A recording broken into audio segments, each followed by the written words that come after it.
honestly, it's the same reason the majority of people of all races cling to religion: indoctrination. The reality is that most Black and brown people haven't deconstructed Christianity enough to realize they're in a religion that was forced on their ancestors. Indoctrination isn't just about what you believe. It's about how deeply that belief is embedded into your identity and your family, your community, and just your entire worldview. While Christianity was forced on Black and Indigenous people through means of colonization, slavery, and cultural erasure, it wasn't just something that was imposed or passively adopted, right? It was also strategically woven into survival. Enslaved Africans weren't allowed to openly practice their own spiritual traditions, so many infused their beliefs within the Christian framework, creating things like the Black church and gospel music and liberation theology. Over generations, Christianity became deeply ingrained into Black culture, not just as a tool of oppression, but also as a tool of empowerment and resistance when everything else had been stripped away from them.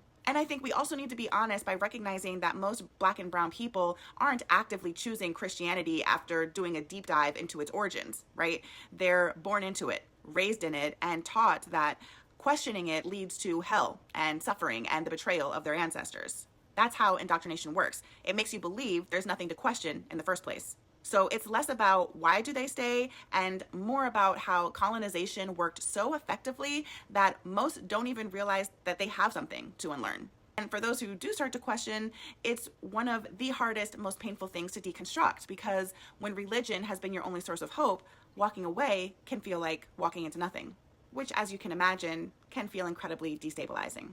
And while we have more and more people starting to wake up and question every day, something that took centuries to ingrain into the psyche of Black and brown people isn't just going to be done overnight.